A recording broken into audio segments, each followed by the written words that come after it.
पूजाते विषयोपभोग रचना निद्रा समाधि स्थिति संचारः पतयो प्रदक्षिण विधि अस्त्रोत्राणि सर्वा गिरो यद्यत् कर्म करोमि तत्तदखिलं शम्भो तवाराधनम्। वो भोले बाबा, वो भगवान शिव, आखिर उनका निवास कहाँ है? बहुत से लोग कहते हैं, शास्त्र का मत है कि वो भोले बाबा कैलाश पर निवास करते हैं। बहुत से लोग कहते हैं वो जहाँ पर 12 ज्योतिर्लिंग है वहाँ पर निवास करते हैं। बहुत से लोग कहते हैं वो इधर उधर भ्रमण करते रहते हैं। विभिन्न प्रकार के मत हैं, जैसा जिसका भाव है भोले बाबा वहीं पर निवास करते हैं। लेकिन किसी भक्त का ये भी भाव है, शास्त्र का मत है कि वो भोले बाबा आखिर हैं कौन? विचार करो कभी कहाँ रहते हैं। मंदिर जाते हो अच्छी बात है, मंदिर जाना चाहिए, क्योंकि वहाँ पर एक कॉस्मिक एनर्जी आप लोगों की ऊर्जा मिलती है। लेकिन थोड़ा अपने अंदर देखो अगर झांक करके, तो कहते हैं आत्मा कम।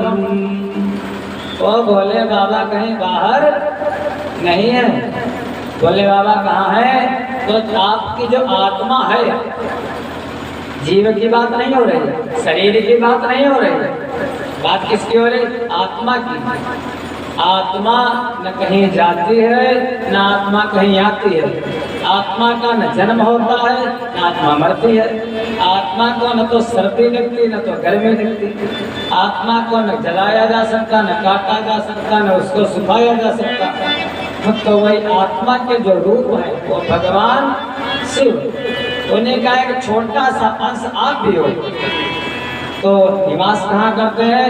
जो आपकी आत्मा है, आत्मा त्वम।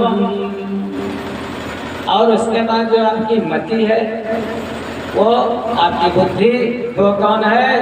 गिरिजा मति।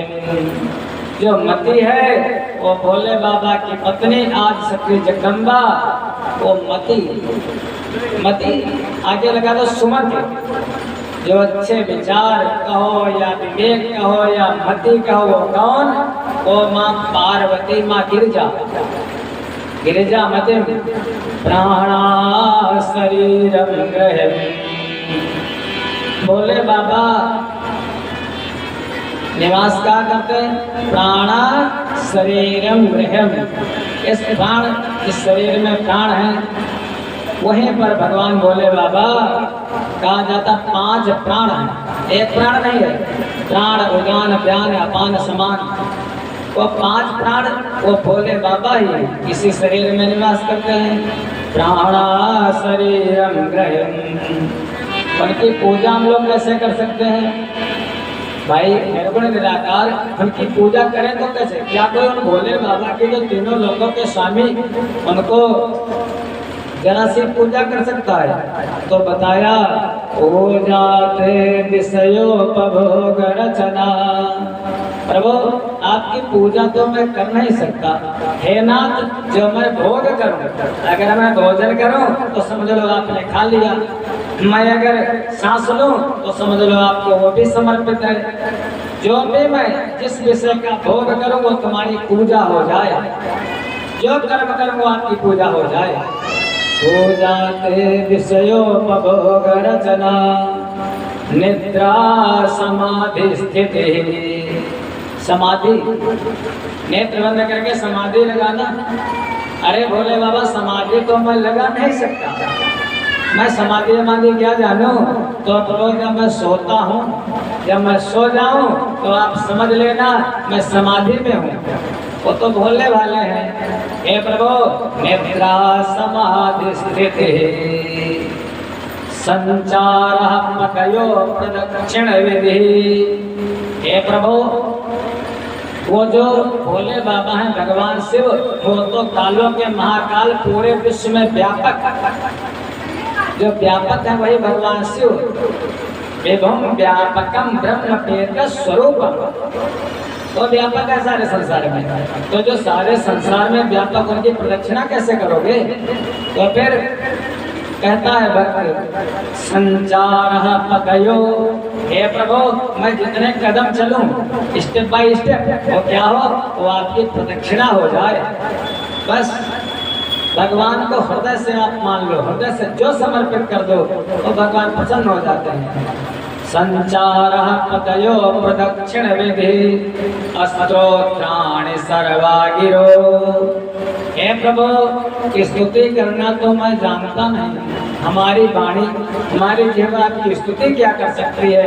न तो जानता हूँ नागेंद्र हाराय प्रयोजनाय, न तो जानता हूँ नमामि समीशान, न तो जानता हूँ ब्रह्म मुरार सुरार्चित लिंगम। प्रभु मैं कोई स्तुति नहीं जानता, बस मैं इतना जानता हूँ अगर मेरी वाणी से कोई भी शब्द निकले, जो शब्द निकले, अच्छा निकले या बुरा निकले, हे प्रभु वही आपकी प्रार्थना हो जाए। स्तोत्राणि सर्वा गिरो, और प्रभु यत् कर्म करोमि तदखिलम, यहाँ तक आखिर में पूरा समर्पण कर देता है।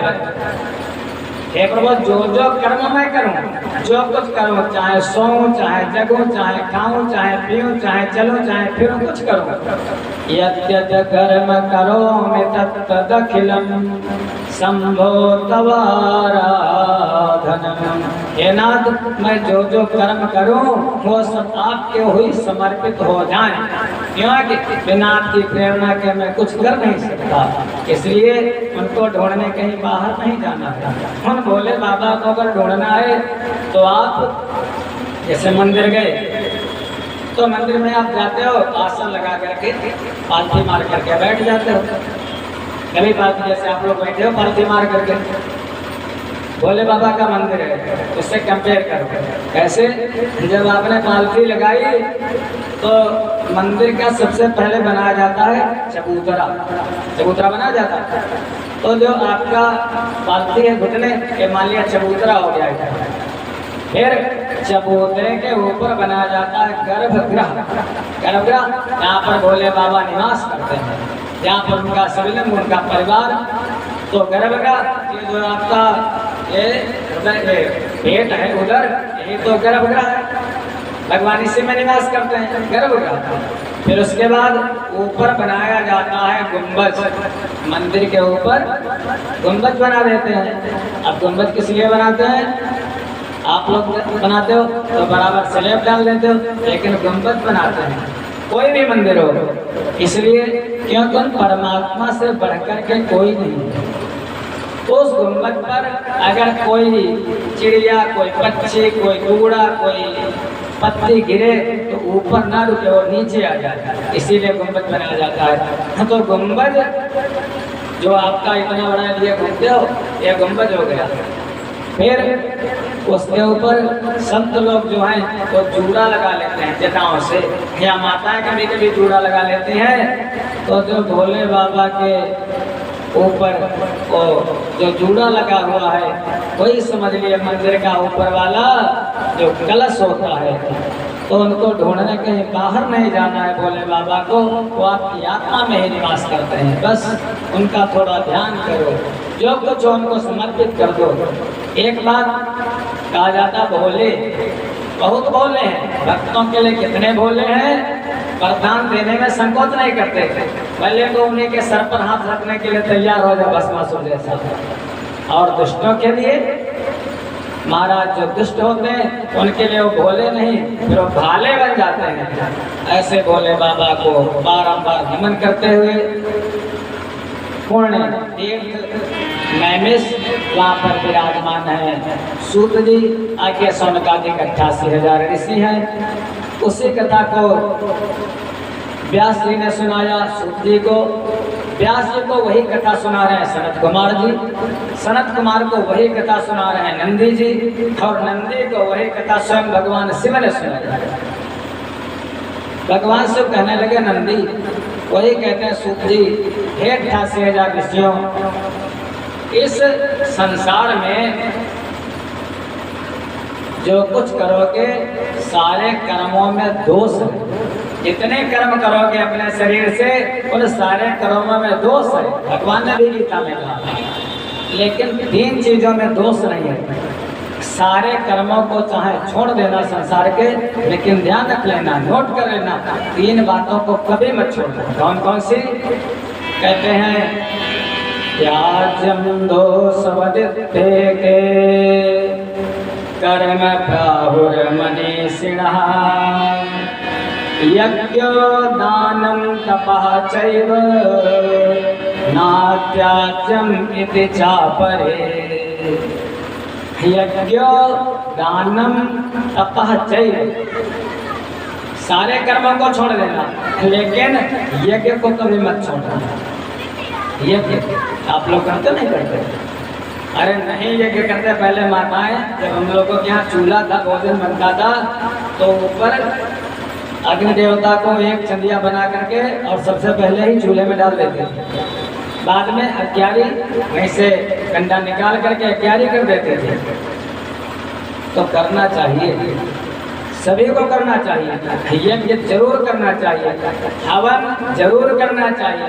अरे ना बन पड़े तो करना तो रोजे चाहिए। अगर ना रोज कर पाओ तो सोमवार शुक्रवार कम से कम अग्यारी डाल दो। अरे इतना ना कर सको तो कम से कम अमावस्या या पूर्णिमा तब डाल दो, लेकिन करो तो रोज। क्यों? यज्ञ का कभी त्याग नहीं करना चाहिए। एक कोई वो भैया बहुत ही दान करता था, भोग दान करे, बढ़िया बढ़िया भोग दान करे, बढ़िया बढ़िया धन दान करे, सब कुछ दान करे, बड़ी पूजा पाठ करे, लेकिन यज्ञ उसने जीवन में कभी नहीं किया। शरीर शांत हुआ, जब मर गया तो गया यमलोक पहुंचा। पहले वही खाता जैसे निकाला गया, यमराज ने निकाला चित्रगुप्त ने। तो यमराज ने पूछा कहाँ जाएगा ये, कैसे कर्म किए, स्वर्ग जाएगा या नरक जाना है इसको? तो जो चित्रगुप्त थे, चित्रगुप्त ने कहा अरे बड़ा पुण्यवान आदमी, बड़ा पुण्यात्मा है, ये स्वर्ग का अधिकारी है। कहने लगे ठीक है, स्वर्ग वाले दरवाजे से इसको जाने दिया जाए। तब तक एक देवता आकर के खड़े हो गए सामने। कौन? आकर के खड़े हो गए महाराज वरुण देवता। वरुण देवता ने कहा ना, ये स्वर्ग जाने का अधिकारी नहीं है, ये मेरा ऋणी, मेरा कर्जी है। कहने लगे क्यों? कहने लगे जिस दिन से इसने जन्म लिया उसी दिन से सबसे पहले इसको नहलाया गया, इससे पानी से। उसके बाद जब बड़ा होता रहा धीरे धीरे, तो ये करता क्या था, टोटी खोल देता था, फिर टोटी बंद नहीं करता था, लगातार पानी का व्यय करता था। जहाँ पर 1 लोटे पानी से पैर धोना होता था, वहाँ पर 4-4 बाल्टी से पैर धोता था। टंकी चाहे जितना चलती रहे, पानी की कोई परवाह नहीं। इसने कभी यज्ञ में आहुति नहीं दी वरुण देवता के नाम, इसलिए मेरा ऋणी है। महाराज अगर पानी ज्यादा खर्चा करोगे तो भी पाप, ये मत समझो कि लगातार जब चल रहा तो चलते रहा। वरुण देवता का अपमान होता। पहले हम लोग क्या करते थे, छोटे से 1 लोटे से काम चल जाता था, अब आजकल हमारा चाहता 10 बाल्टी हो जाए। वरुण देवता ने कहा हमारा कर्जी है। कहने लगे ठीक, क्या किया जाए? कहने लगे इसको जलीय जंतु बना दिया जाए। जा रहा था बेचारा स्वर्ग को और बना दिया गया मछली, मगर। जब फिर बहुत बात करके आया, यमराज के आगे खड़ा हुआ, यमराज ने कहा तो ठीक है, उसको स्वर्ग जाना दिया जाए।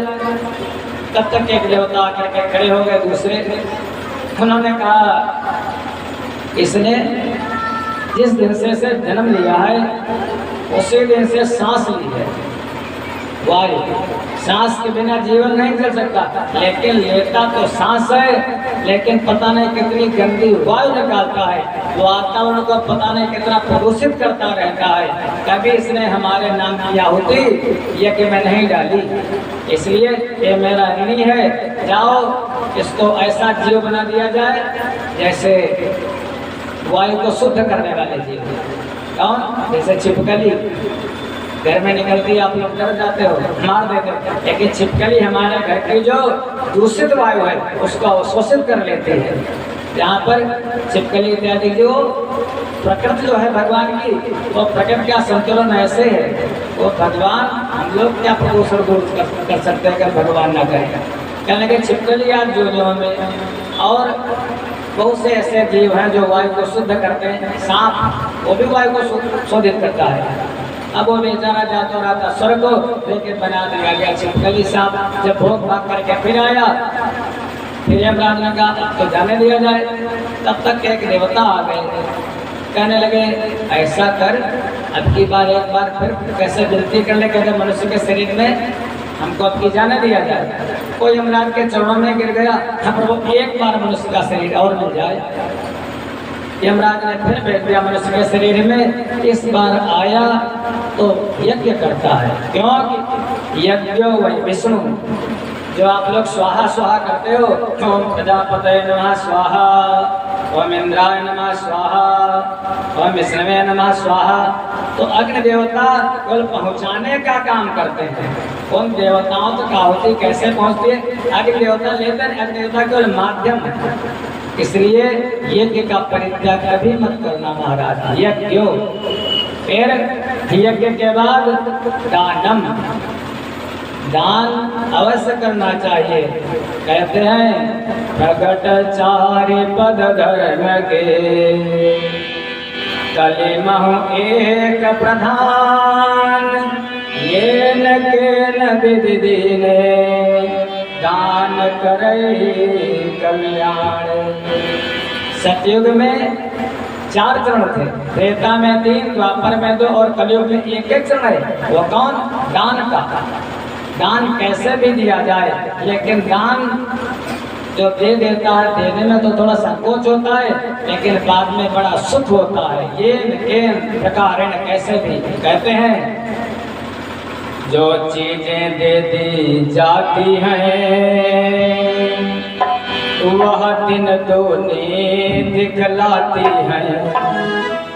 गंगा स्नान दान द्विज का, 2 बातें प्रधान जाती हैं।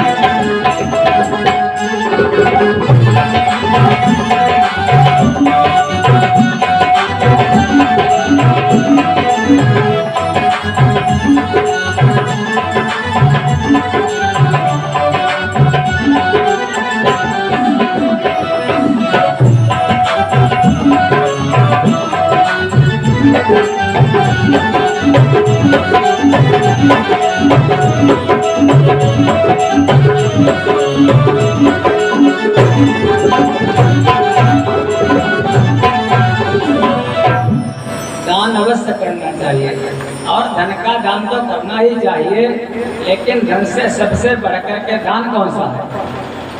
दान सब तो करते हो, लेकिन सबसे बढ़िया दान है अन्न दानम महादानम।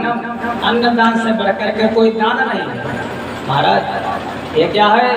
ये भी यज्ञ है। अगर किसी भूखे को आपने भोजन करवा दिया, दरवाजे पर कोई भिखारी आ जाए, पैसा मांगे मत दो, कोई बात नहीं, लेकिन अगर भूखा हो और कभी भोजन करा दो, तब आपने अगर तिरस्कार कर दिया तो फिर महाराज अब नरक में भी ठौर नहीं मिलेगा आपको। अन्नदानम महादानम स्पष्ट लिखा है यहाँ पर, क्योंकि 4 प्रकार का दान करे, भक्ष, भोज, लेह, चोष। जो भक्ष जो गौर से खाया जाता है, गेहूँ इत्यादि, भोज जो चाट करके थोड़ा गीला हलवा इत्यादि, ले जो चटनी इत्यादि, और जूस जो जूस करके जैसे संतरा, मौसमी इत्यादि, आम इत्यादि, ये सब दान करना चाहिए। और जो दान करता है, दाता का दिया हुआ दान, दाता के द्वारा कराया हुआ भोजन जब तक किसी के उदर में रहता है और वो कोई भी सत्कर्म करता है, कथा सुनता है, तपस्या करता है, कोई भी सत्कर्म करता है, उसका आधा फल दान देने वाले दाता को मिल जाता है। ये समझ लेना, वो जहाँ कहीं जाएगा, मंदिर जाएगा, आधे के 18 भोग है, इसलिए अन्नदान से बढ़कर के कोई नहीं है। एक कथा आती है महाभारत में। महाभारत में यज्ञ किया।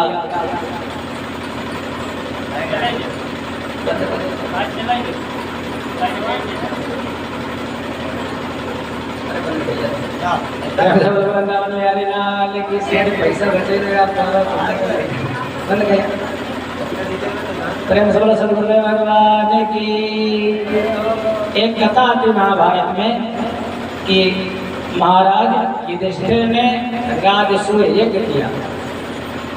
जब राजसूय यज्ञ किया उस यज्ञ में बहुत से लोग आए, भोजन करने लगे, भोजन करते जाते उठते जाते करते जाते उठते जाते। अब युधिष्ठिर ने पूछा कन्हई से, कहने लगे प्रभु ये बताओ कि हमारा यज्ञ सफल हुआ? भगवान ने कहा युधिष्ठिर एक घंटा लेकर के आए भगवान, और कन्हई ने घंटा बांध दिया। कहने लगे जब घंटा बज जाएगा तो समझ लो तुम्हारा यज्ञ सफल। अब पता नहीं कितनी पंगत खाती जाती उठती जाती खाती जाती उठती जाती, लेकिन घंटा बजता ही नहीं। जब घंटा नहीं बजता तो युधिष्ठिर ने कहा क्या किया जाए? कन्हई ने कहा हमें लगता तुम्हारे राज्य में कोई संत भूखा बैठा है, वो तुम्हारे भंडारे में आया नहीं। भेजो किसी को, अपने भाइयों को भेजो। अब अर्जुन, भीम, नकुल, सहदेव सब इधर उधर गए ढूंढते ढूंढते अर्जुन को कोई मिल गए। महात्मा उत्तर दिशा में वो बैठे थे और भगवान का नाम ले रहे थे। कह लगे महाराज युधिष्ठिर का सदा व्रत चल रहा है, चलो चल करके भोजन ग्रहण करो। महात्मा जी ने कहा एक शर्त है। कहने लगे कौन सी शर्त है? कहने लगे 100 अश्वमेध यज्ञ करें और करने के बाद उसका फल मुझको दे दें तो मैं चलने के लिए तैयार हूँ। उन्होंने कहा भी तो एक ही पूरा गए, तुम 100 अश्वमेध की बात करते हो। कहने लगे फिर चले आए अर्जुन, भीम गए, भीम से वही प्रश्न किया, नकुल सहदेव गए, उनसे भी वही प्रश्न किया। बाद में द्रौपदी ने कहा मैं जाऊंगी मनाने के लिए। द्रौपदी कृष्णा वो तो भगवान की भक्त, महाकाली का अवतार। युधिष्ठिर कहने लगे देखो राजरानी जा रही, रथ लाया जाए, बढ़िया बढ़िया जो है इनके ब्लैक कैट कमांडो साथ में किए जाए। पांचाली ने कहा नहीं, ना तो रथ ना तो कोई सिक्योरिटी, और यहाँ तक कि वो अपने पैर में चप्पल तक नहीं पहनती है। पांचाल देश से उसकी पैर की चप्पल आती थी द्रौपदी की स्पेशल, चप्पल तक का त्याग करके और वो चल दी वहाँ से गई। जा करके महाराज जी से कहा हमारे पतिदेव का सदा व्रत चल रहा, चलिए महाराज जी भोजन पाइए। उनका भाई सवाल, द्रौपदी 100 अश्वमेध यज्ञ करे और उसके बाद उसका फल हमको दे दे, मैं चलूंगा। द्रौपदी ने कहा 100 बस 100 की बात कर रहे हो? मैंने कहा हाँ। द्रौपदी ने कहा शास्त्र पर मेरा विश्वास है, मैं संतों को मानती हूँ, और संत कहते हैं, शास्त्र कहते हैं, क्या कहते हैं? संत मिलन को जाइए तज ममताय अभिमान।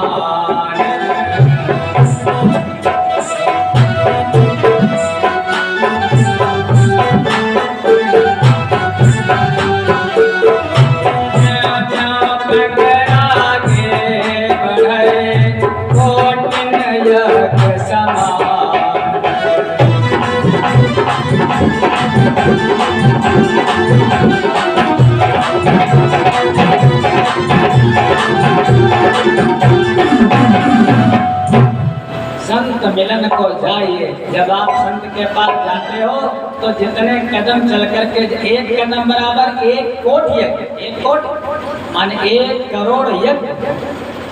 द्रौपदी ने कहा महाराज जी मैं आपसे मिलने कितने कदम चल करके आई हूँ, एक कैलकुलेशन आप कर लेना और हमारे साथ चलो, वो 100 अश्वमेध यज्ञ का फल ले लेना ताकि हमारा वापस कर देना। वो संत इसीलिए कहा जाता माताएं वात्सल्यमयी, माताएं करुणामयी। बहुत बुद्धिमान थी द्रौपदी, निरुत्तर हो गए महाराज जी। आ गए, आकर के जैसे कौर तोड़ा और कौर तोड़ करके जैसे मुख में रखा, महाराज जो घंटा टका था घंटा बजने लगा। अब भीम ने कहा देखो घंटा बजा, ये कि सफल। भगवान ने कहा उनको लगा थोड़ा अहंकार आ गया। तब तक क्या हुआ, दूसरी घटना घटी। एक नेवला आ गया वहां पर, जहाँ पर भंडारा हो रहा था, वो नेवला घूमने लगा नीचे पृथ्वी पर। देखा आधा नेवला सोने का और आधा नेवला मांस का। भीम ने कहा देखो देखो प्रभु, ये आधा सोने का। अरे नेवले थोड़ा किनारे हट, तेरे लिए भोजन अलग कर दी जाएगी व्यवस्था, तो भूखा है मैं लगता। और नेवला मनुष्य की वाणी में बोला, भीम मैं भोजन करने नहीं आया, मैं भंडारा पाने नहीं आया, मैं तो इसलिए आया हूँ कि ये जो तुम्हारा यज्ञ हुआ है, ये जंगल के एक ब्राह्मण के सत्तु यज्ञ के बराबर भी तुम्हारा यज्ञ नहीं है। अब युधिष्ठिर भीम का जो अभिमान था वो सब गलित हो गया। कहने लगे कन्हई कौन सा ब्राह्मण, कौन सा सत्तु यज्ञ।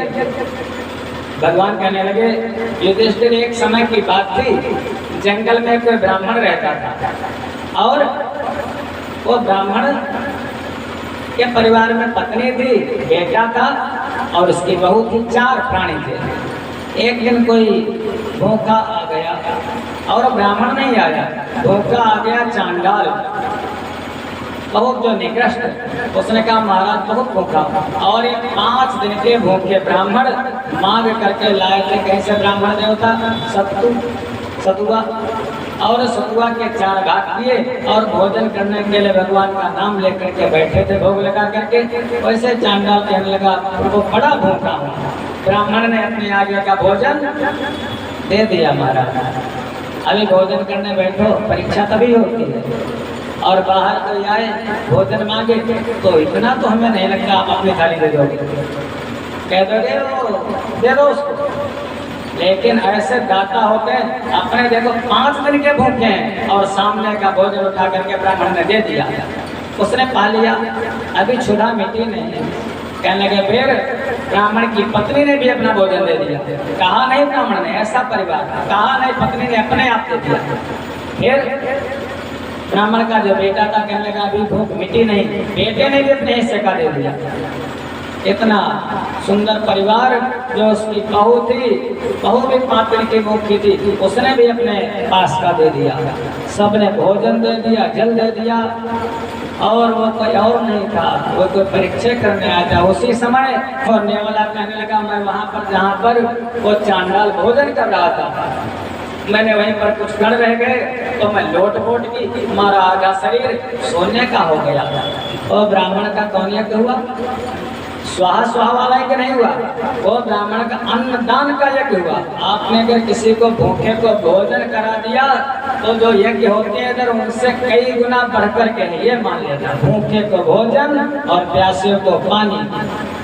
जो हाथी को नहीं संतुष्ट कर सकते हो तो चींटी को तो खिला सकते हो। हाथी को नहीं खिला सकते, लेकिन चिड़िया को दाना तो छत पर डाल सकते हो, वो भी यज्ञ है। चिड़िया को दाना देना, मछली को आटा देना, चींटी को भोजन देना, ये भी भूत यज्ञ कहा जाता है। जो सब भूतों को संतुष्ट करे तो ये कहा जाता है यज्ञ का बड़ा महत्व है। यज्ञो दानम, और तीसरी बात है तप। तपः चैव, तपस्या जरूर करो। तपस्या माने आपने अगर भगवान के निमित्त कोई भी कार्य कर दिया, यहाँ से चल करके तीर्थ तक गए, धक्के खाते गए, गाड़ी में बैठ गए, वो भी आपकी तपस्या हो गई। तो यज्ञो दानम तपः चैव न त्याज्यम इति चापरे, इनका कभी त्याग नहीं करना चाहिए। और शरीर से करो सेवा और मन से करो भगवान का ध्यान, क्योंकि मन तो बहुत चंचल है महाराज। मन, यही तो कहा था भगवान ने अर्जुन से। अर्जुन ने भगवान से कहा प्रभु मन को कैसे रोकूं? ये मन हमारे रोके रुकता नहीं है, चंचल मन कृष्ण प्रमाथि बलवत दृढ़। हवा को रोकना आसान है, लेकिन मन को रोकना बड़ा मुश्किल है। वो भगवान ने कहा अर्जुन बात सही है तुम्हारी, कसम से महाभाव, लेकिन अभ्यास योग के द्वारा, अभ्यास योगेन कौन्तेय वैराग्येण च गृह्यते। अभ्यास योग के द्वारा मन धीरे धीरे भोले बाबा के चरणों में लगा दो बस। कैसे? धीरे धीरे मोड़ तो इस मन को, धीरे धीरे मोड़ तो इस मन को, इस मन को प्राण इस मन को।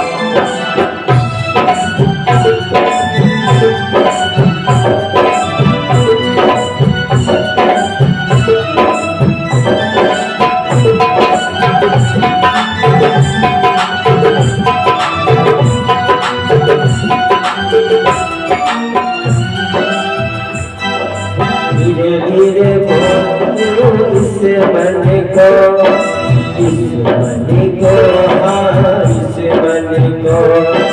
धीरे धीरे बोलो इस मन को, इस मन को, हाँ इस मन को।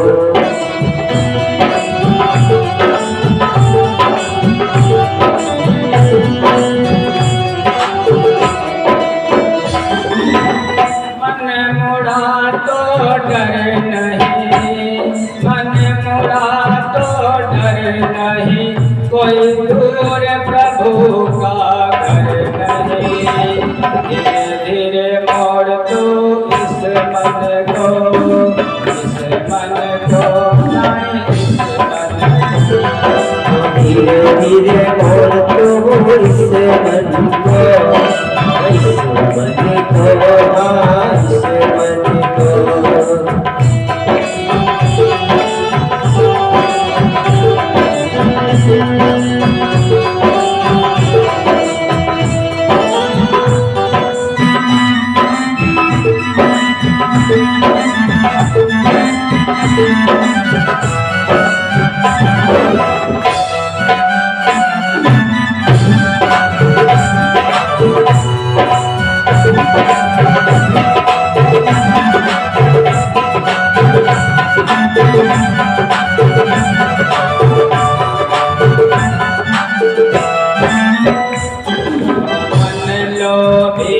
मन कपटी मन है चोर, पल पल में कहता है ये कुछ और।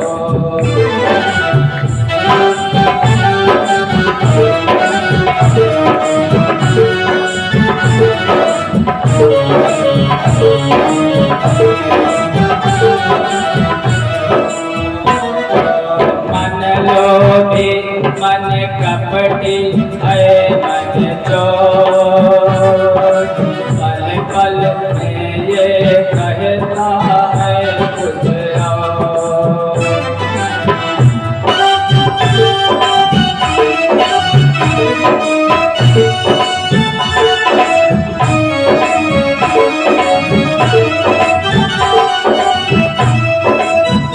कुछ जान ले पहचान ले, कुछ जान ले पहचान ले। होना है विचलित नहीं, होना है विचलित